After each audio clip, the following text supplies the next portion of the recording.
everyone, welcome to Group 12 presentation. So today our topic is about power and politics. My name is Nguyet Hang and I'm so glad to be the first one to present to you today. So as you know, the pandemic caused by the coronavirus is more and more complicated. Before the Decree 16, which requires everyone to stay at home and avoid going out or gathering in group of more than 2 people was issued, the President of Vietnam has made positive calls to encourage everyone to join hands to fight this disease. It actually motivated us a lot to be more aware of this difficult situation. So what kind of power base did the President of Vietnam rely on to create such a huge and positive support from us? Why did people listen and act like that? And how have the President's appeals influenced the behavior of Vietnamese citizens? So all of those questions will be answered through today's lessons. So today's contents include 3 main parts. The first one is power determines what goals people pursue. The second one is how power works in organization. And the final part is the effects of political behavior. So about the learning objectives. There are 7 things that you can get through today's lessons. You can know how to differentiate between leadership and power. You can explain the 3 bases of formal power and 2 bases of personal power. You can understand more about the role of dependence in power relationships, identify power and influence tactics and their contingencies, identify the causes and consequences of abuse of power. And finally, you can describe how politics works in organization and its causes, its consequences, etc. So, one said that power tends to corrupt. Absolute power corrupts absolutely. So I hope that's through today's lessons you can know how to use power to in the organization in such a positive way.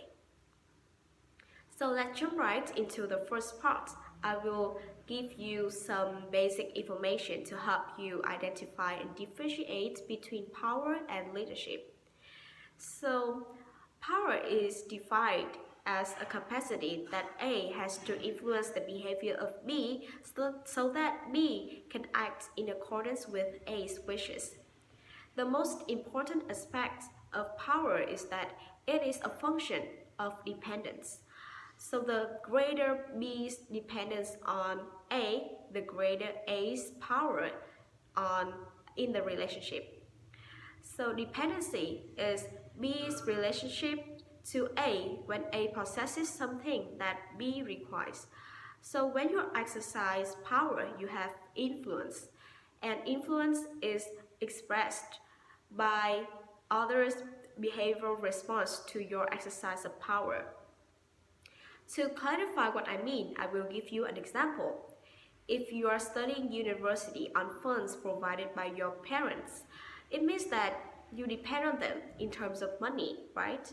So you probably recognize the power they hold over you. But once you graduate and can have a job and can make a good income, so your parents' power is reduced significantly. So I want to show you a chart here to demonstrate more clearly about the relationship between person A, person B, and person B's goals. So from the above examples that I have told you, person A here is our parents, person B here is us, and our goal is the bachelor degree in international university. And you rely on your parents in terms of money. So your parents will have power over you and you have to be under power by your parents. So I think that this is so easy to understand, right? So we'll move to the second part. I will point out 4 differences to differentiate between leadership and power.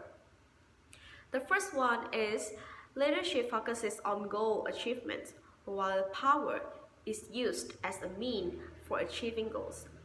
For example, when you work as a team together, the leaders will point out some goals that requires everyone in a team to work to achieve. And the leader will use his or her power to instruct or to guide the followers to enhance the performance or productivity to achieve the goals. The second difference is that leadership requires goal compatibility with followers. However, power just requires follower dependency. It means that goal capacity means that the leadership in the leadership will require everyone to get on well with each other to create a friendly environment to work or to enhance the performance. But power just required follower dependency. As I have told before, the dependency and power are linked closely together, and power is a function of dependence. And the third difference is leadership focuses on the downward influence on followers. However, power is used to gain lateral and upward influence. If you have studied principles of management, you can know that in a company, there are top managers, middle managers, and first line managers, right? And the leadership occurs when the top managers have influence on middle manager, and middle manager will have influence on first line manager. So it's called downward influence. But however, the power is used to gain lateral and upward influence. So it's kind of like opposite to leadership in this part. And the final part is the final difference is the research of leadership emphasizes on leadership styles and relationship with followers. So as you know, leadership can be categorized into three different types. The first one is authoritative. The second one is participative. And the final one is free reign. However, the research of power emphasizes on power tactics for gaining compliance. So power relationships are possible in all areas of life and can be obtained in various ways. So let's explore the various sources of power in the second part. Basis of power. So where does the power come from? What gives an individual influence over others? So we can answer by dividing the basis of power into two groups, formal power and personal power. The first one is formal power. Formal power is established by an individual's position in an organization. So there are three bases in formal power. The first one is coercive power. Coercive power is a power base dependent on the fear of negative results. At the organizational level, A has coercive power over B if A can dismiss, suspend, or demote, assuming B values her job. So if A can assign B work activities that make B find unpleasant, or treat B as a way makes B feels uncomfortable or like embarrassed, A possesses coercive power. So coercive power also comes from holding key information. People in an organization who have data or secret knowledge that others need can make everyone depend on them. The second base in formal power is reward power. Reward power is compliance achieved based on the ability to distribute rewards that others view as valuable. Reward power is the opposite of coercive power. This reward can be financial, such as bonuses, compensation, and non-financial, such as recognition, promotion, friendly colleagues, or something interesting work assignments, etc. And the final base in formal power is legitimate power. The formal authority to control and use resources based on a person's position in the formal hierarchy. It is broader than coercive power or reward power.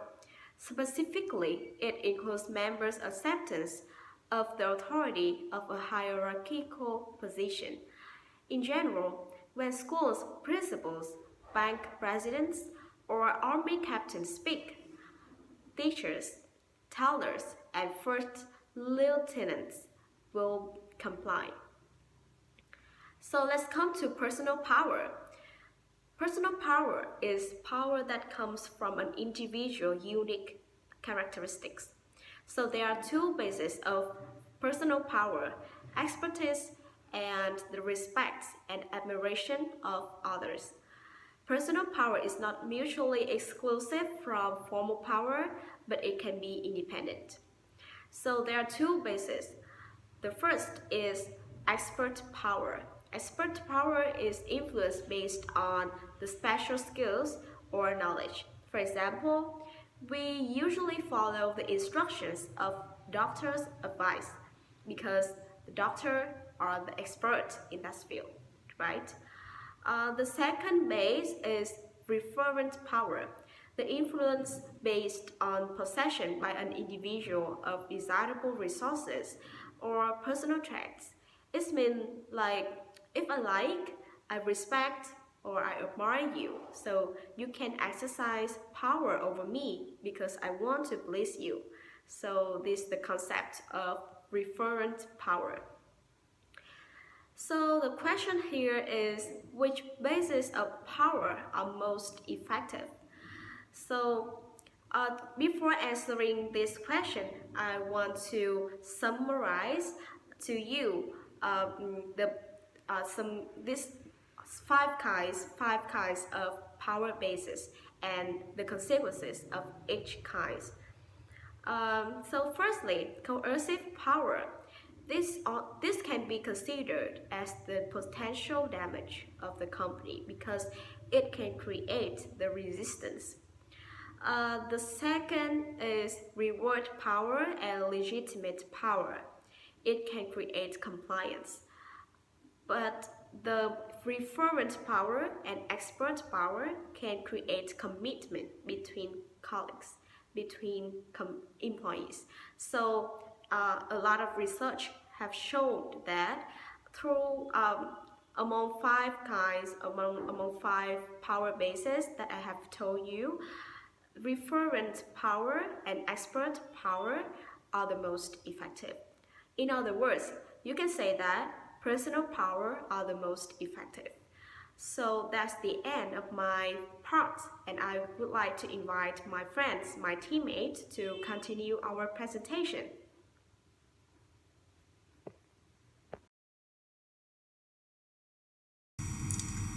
Now we begin to explain the dependence in power relationships.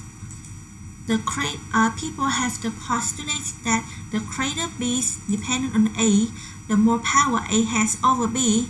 That means when we are dependent on a person for resources or services, we give them opportunity to have power over us. However, when you possess something is plentiful, your power will not increase. I can take a typical example, like if a brand can dominate the cell phone market, so there will be a monopoly market and the price is also increased since there are no competitors in the market. The advantage of the customer would be also limited because they cannot request the company to enhance the quality of the products or to change the model as well. On the other hand, if the market has many competitors, the power between them would be divided into small pieces, and they have to compete with each other to attract the customers. So that is the reason why the organization just want to develop multiple suppliers rather than using only one, because they don't want to have much dependence on the supplier. So what creates dependence? There are three elements: importance, scarcity, and non-substitutability. With importance, if people want something from you, that is not going to create dependence. So to get a dependence, the things you have must be perceived as importance. For scarcity, as I have said before, if something is plentiful, possession of it will not create the dependence. It's not create dependence and increase the powers. A resource needs to be perceived as scarce to create the dependence. For instance, possessions of a scarce resource like important information or important knowledge in a company, you will have a right to request what you want, such as higher salary or just new position in a company. Lastly, non-substitutability. The fewer available substitutes of a resource, the more power a person controlling that resource has. So, for example, a person who plays an important role in an organization or company, so it is hard to find someone who can replace that person, and he or she can have a huge power over that organization. There is a method to define the exchange of the resource and dependence within organization, which is called social network analysis, and we can indicate this network graphically by sociogram. The picture I show you on the slide. And with social network, individuals of a group is called node, and the link between nodes are called ties. When nodes communicate with each other frequently, we can say it has a strong connection. In other cases, some nodes can be the brokers between unconnected nodes, and a good manager can attempt to find the intermediary which has influence on the nodes to develop the tie. Next, we come to power tactics. But firstly, I want to clarify what power tactic is. And they are ways in which individuals translate power based into specific action. And there are 9 influence tactics, and 3 of them are rational persuasion, is to present logical evidence and factual evidence to illustrate the request is reasonable, and inspirational appeals is to develop emotional commitment, and by appealing to the target values, needs, hopes or aspiration. And the last is consultation, is increasing support by involving the target in deciding how to accomplish your plan. And 3 of them, they are defined to be the most effective tactics, especially the listener, when the listener care about the outcome of the decision progress, why pressure is tend to be the least effective of the 9. And you can combine 2 or more these tactics to increase the opportunities of success. Like for example, you can combine legitimacy and ingratiation together while talking to reduce the ability that listener will think you are dictating to them, or use some of the most effective tactics to get the best result. And the table I showed on the slide illustrates the effectiveness of these influence tactics in different situations. And we have upward, downward, and lateral influence. And someone who don't know, upward influence is the behavior directed toward individuals or group in a higher level in organization, such as our boss, or while downward influence is the behavior directed toward individuals or group in a lower level, like our assistant or employees. And as you can see, rational persuasion is the only tactic which can be used in every case.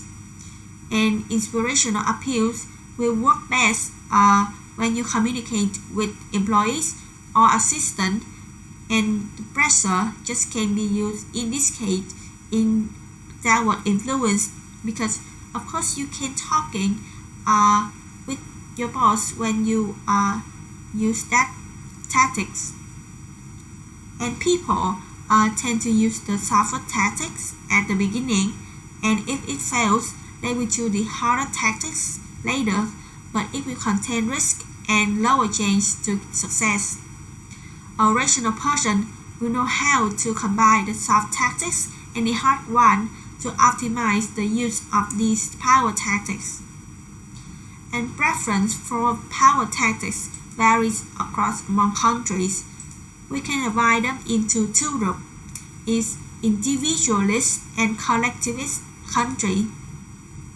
With individualist countries, we have the US, Australia, or some Europe country like Germany, and people in this country tend to see power in personalized terms, and they are likely to work alone rather than working in a group. Otherwise, collectivist countries like Vietnam or China tend to work together, have with each other, and prioritize to work in group rather than working alone. And different culture will cause different working environments. A person who can fit the culture easily can have a higher performance and work well. So the organization also have the influence on power tactics, applying which culture is the most reasonable. Next, we come to political skills. This is the ability to influence other people to enhance their objective.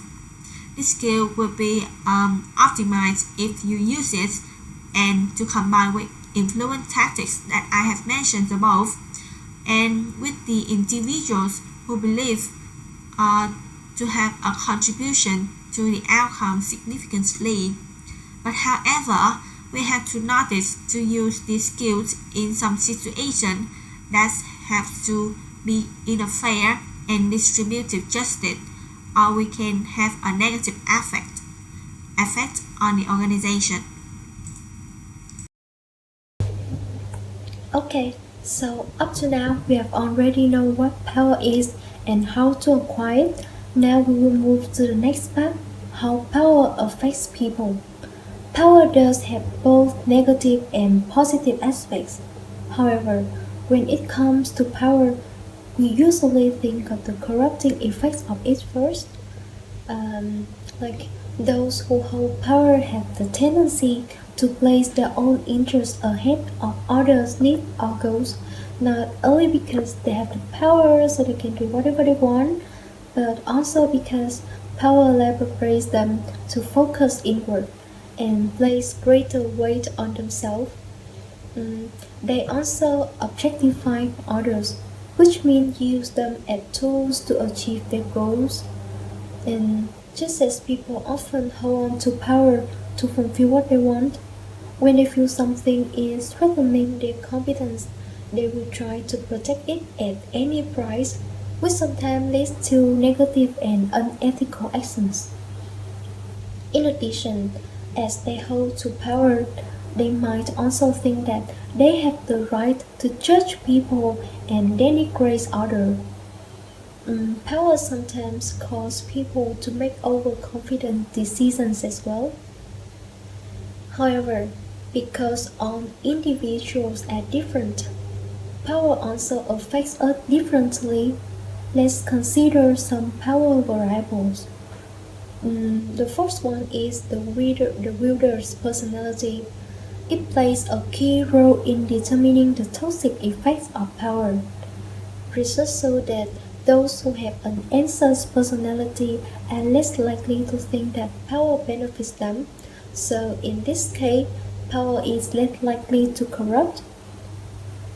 Next, the corrosive effect of power can be contained by organizational systems. We know that people um, people with power tend to behave in a self-serving manner. However, a sense of accountability is able to eliminate this. Moreover, when dealing with powerful people, especially when they are not behaving in a good manner, you should consider using some means to blunt the negative effects. For example, expressing gratitude to ease them. You will see the change in the attitude. Lastly, it is found that those who start low in status and gain power are the most likely to abuse power because they find that having low status is threatening and this fear might be used negatively once the power is given to them. Okay, so now that we have known how power's effects vary and how to eliminate the negative impacts, let's take a look at other aspects of power, its positive effects. Power have energized and increased motivation to achieve goals, as well as enhance our motivation to help others. For example, when you are voted to become a team leader, you will feel more encouraged and motivated to reach the goal. You will want to do something big, something better to make the goal better. Moreover, power will generate a sense of responsibility and willingness to help your members as well. So, with that being said, we can see that power reveals what we value. Those with a weak moral identity tend to generate self-interest behavior. In contrast, those with a strong moral identity are more aware of moral and willing to act ethically. Mm. Power abuse leads to so many issues. Sexual harassment in the workplace is one of them. It has been a persistent problem that is caused by unequal power. Sexual harassment is defined as any unwanted activity of a sexual nature that affects an individual's employment or creates a hostile work environment. Even when many policies have been made to protect workers in every country, we cannot ensure that they are followed and this issue will be eliminated. Mm.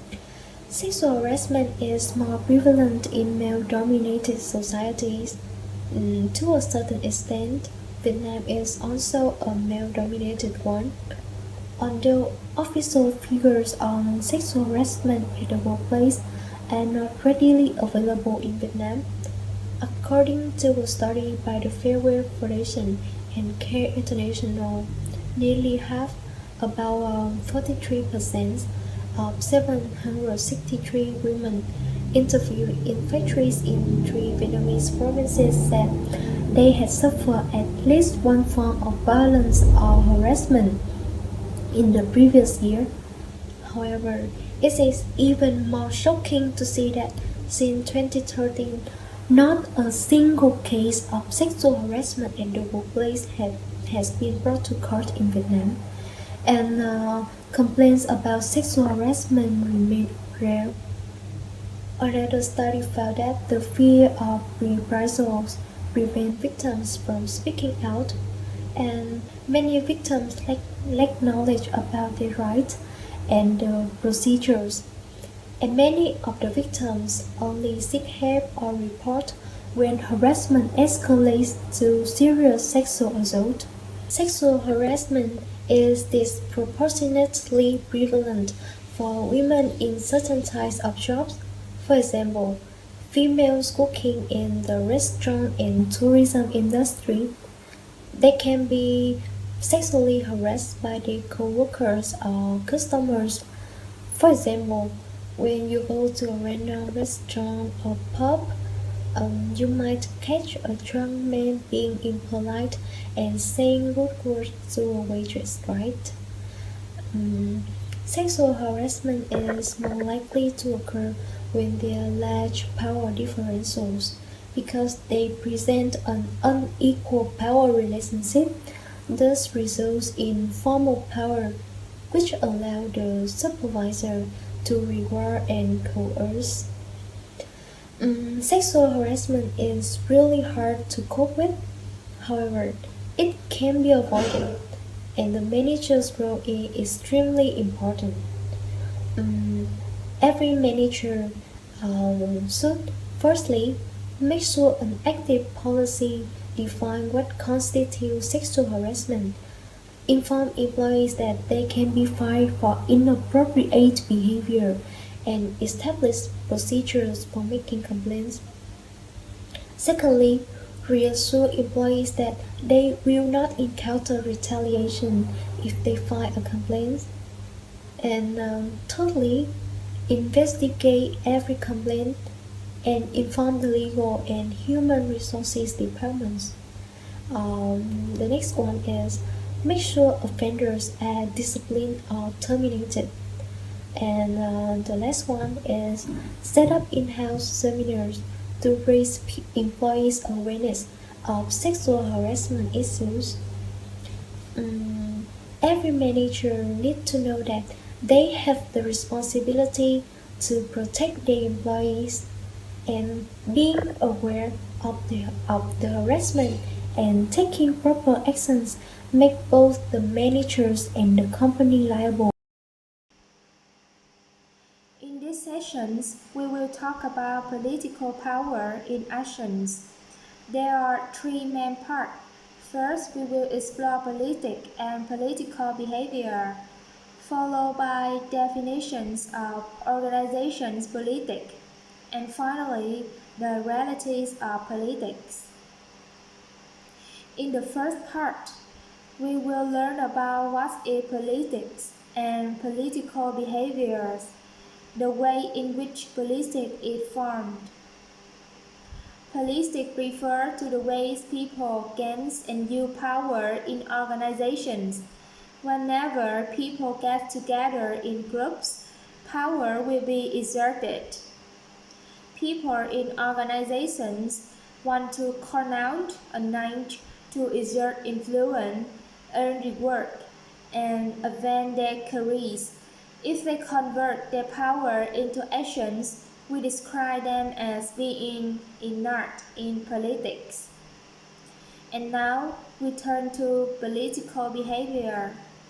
It means activities that are not required as part of one's formal influence or attempt to influence the distribution of advantage or disadvantage within their organizations. Those with good political skill have the ability to use their base of power effectively. Politics are not only inevitable, they might be essential too. Next, we move on to part 2, definitions of organizations politics. There is no shortage of definitions of organizational politics. Essentially, this type of politics focus on the use of power to affect decision making in an organization. Sometimes for self-serving and organizationally insensitive behavior. This definition encompasses what most people mean when they talk about organizational politics. Political behavior is outside a specific job requirements. It requires some attempt to use power base. It includes effort to influence the goals, criteria, or processes used for decision making.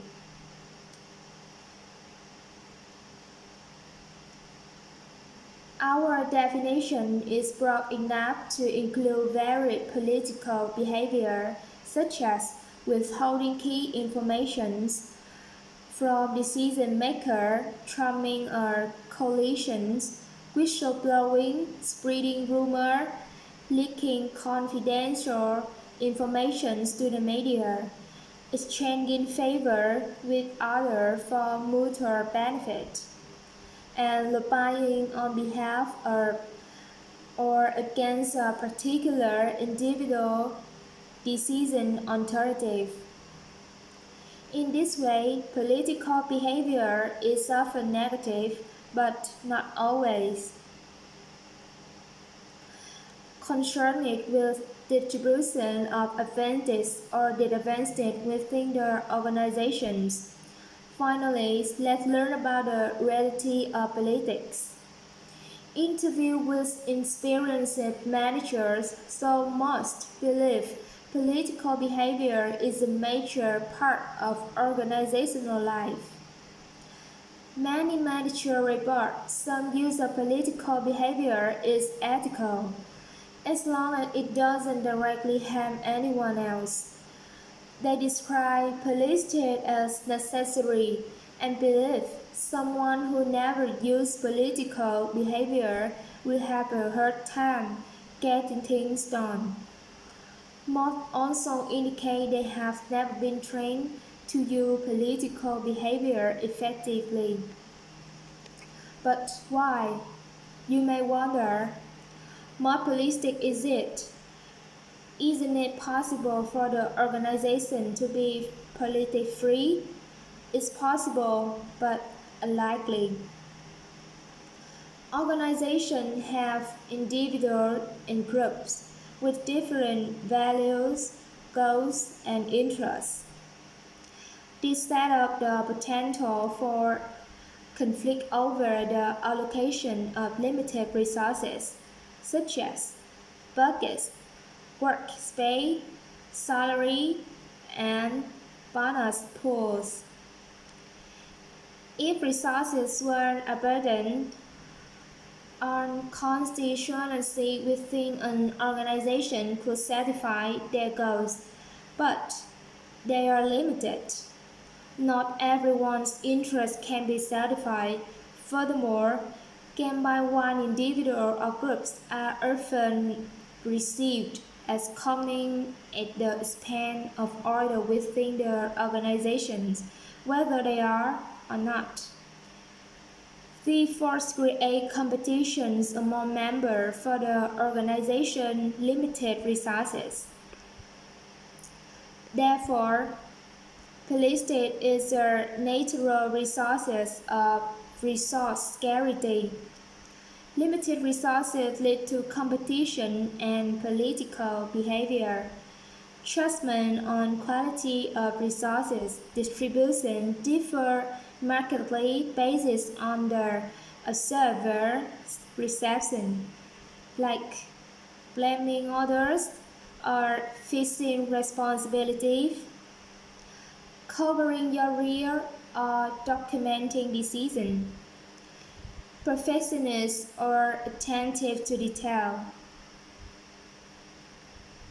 Maybe the most important factor leading to ballistic within organizations is the realizations that most of the facts used to allocate limited resources are often to interpretations. When allocating pay based on performance, for instance, what is good performance? What's an adequate improvement? What constitutes an unsatisfactory job? It is in this class an ambiguous middle ground of organization life where the facts don't speak for themselves that politics flourish. Finally, because most decisions have to be made in climate of ambiguity, where facts are rarely objective and thus open to interpretation, people within organizations will use whatever influence they can support their goals and interests. That, of course, create the activity we call politicking.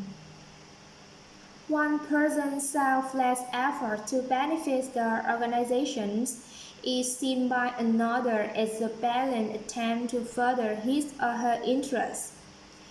It leads to the lack of an objective standard that encourage the political mobilizations of subjective reality. Therefore, to answer the questions of whether it is possible for an organization to be politic-free, we can say yes, if all members of that organization hold the same goals and interests. If organizational resources are not scarce and its performance outcomes are completely and objective. But that doesn't describe the organizational work in which most of Earth's life. Now this is an example. Whistleblower Michael Woodford was fired from his position as CEO of Japanese camera maker Olympus after informing company officials about accounting irregularities. Although not part of his job, Woodford uncovered a 13 years accounting fraud by some company executives. Thank you for listening my presentation.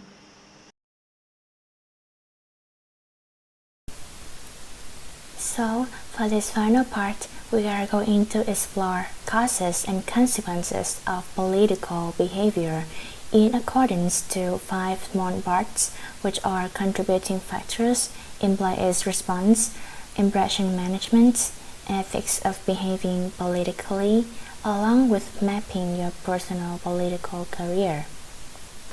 So, every group and organization carries out politicking in their own way. Some of them are over and rampant, while others just consider politics as a very small element in their business. This difference exists due to a number of factors that are believed to encourage political behavior. There are 2 scales into which these factors are classified. The first group is individual factors. At this level, researchers have found particular personality traits such as high self-monitors, those who are more sensitive to social cues, exhibit higher levels of social conformity, and more skillful when it comes to politicking, or those who possess an internal locus of control. Since they believe that they can control their environment, they tend to take a proactive stance as well as manipulate the situations in their favor. And not surprisingly at all, here we can also see Machiavellian in the list, which is characterized by the will to manipulate and the desire of power. It is also found of using politics as a means to fulfill their personal interests. One thing that we should take notice in this part is that the more a person expects increased future benefits from the organization, and the more he or she has to lose if forced out, the less likely they tend to do illegitimate political means. And conversely, the more alternate job opportunities an individual has due to favorable job market, possession of scarce skills or knowledge, prominent reputation, or influential contacts outside the organization, the more likely they would carry out politicking. However, there are still exceptions. In several cases, people engage in more political behavior just because they are better at it. Such individuals read interpersonal interactions well, fit their behavior to situational needs, and are indirectly rewarded for their political effort. For example, a study of a construction firm in southern China found that politically skilled subordinates were more likely to receive recommendations for rewards from their supervisors, and that politically oriented supervisors were especially likely to respond positively to politically skilled subordinates. Other studies from countries around the world have similarly shown that higher levels of political skill are associated with higher levels of perceived job performance. Then the last lecture skill is organizational. Although we acknowledge the role individual differences can play, the evidence more strongly suggests that certain situations and cultures promote politics, specifically when an organization's resources are declining, when the existing pattern of resources is changing, and when there is opportunities for promotions. Politicking is more likely to happen.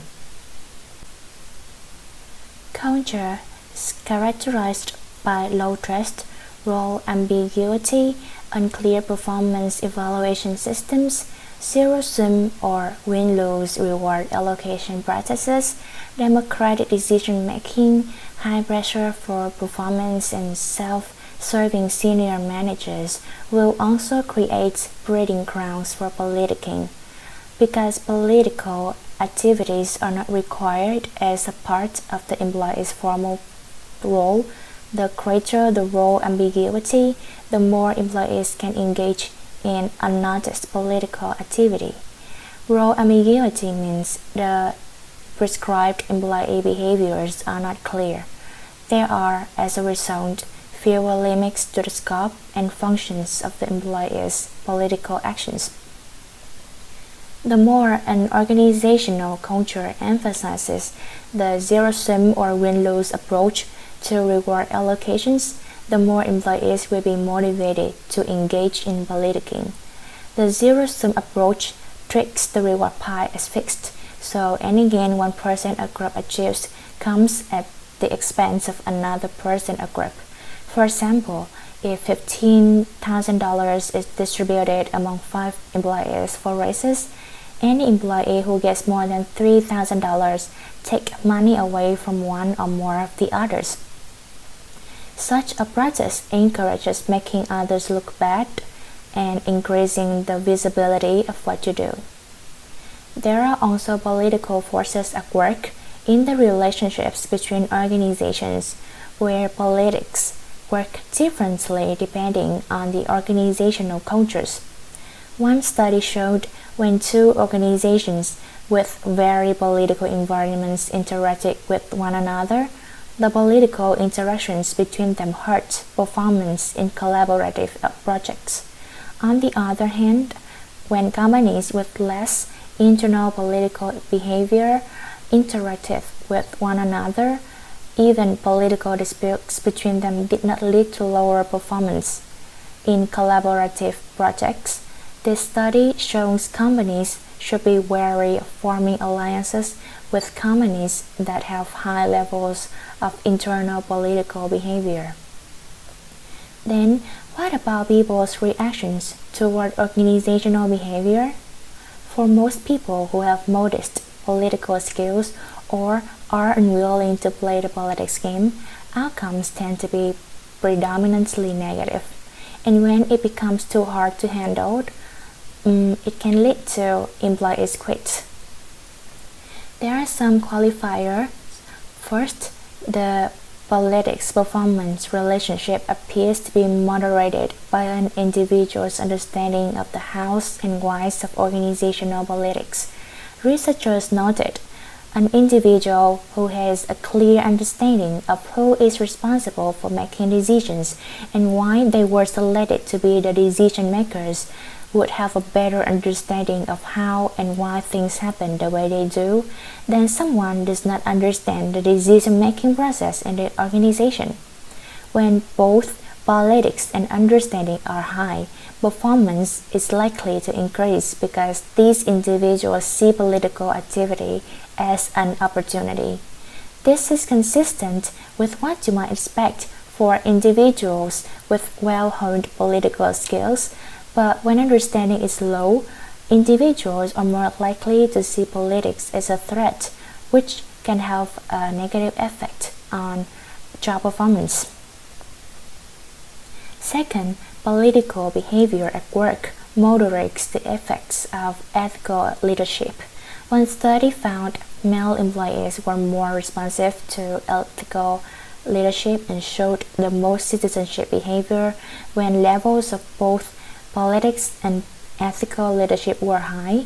Women, in contrast, appeared most likely to engage in citizenship behavior when the environment was consistently ethical and apolitical. Third, when employees see politics as a threat, they often respond with defensive behaviors, reactive and protective behaviors to avoid action, plan, or change. In the short run, employees may find that defensiveness protects their self-interest, but in the long run, it wears them down. People who consistently rely on defensiveness find that eventually it is the only way they know to behave. At that point, they lose all the trust and support from their peers, bosses, employees, and clients. So now, moving on to the next part, which is impression management. As impression is really important, especially at the workplace, as studies have shown that candidates who can score better impression in the interviews would have higher opportunity to get favorable job, superior salary increases, and more rapid promotion. That's why we all need to manage impression, a process by which individuals attempt to control the impression that other people form of them.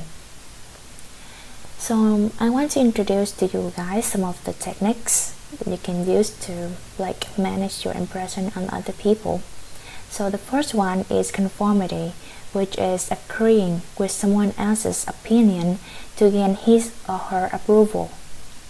The second method is favors, like do something nice for someone to gain that person's attention. The third one is excuses, like explaining a predicament, creating events aimed at minimizing the apparent severity of the predicament.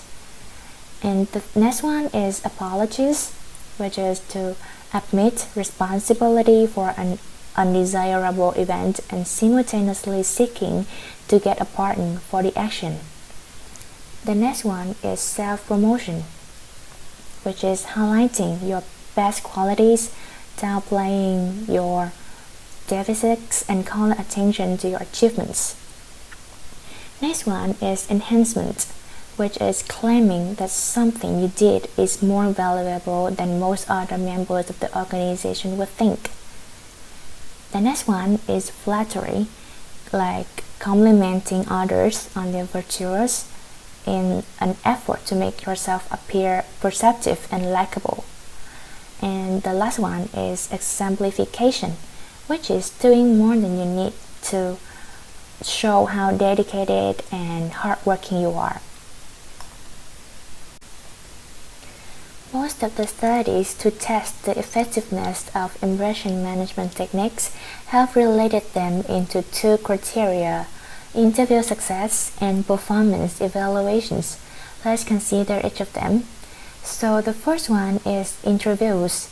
The evidence indicates that most job applicants use impression management techniques in interviews and that it works.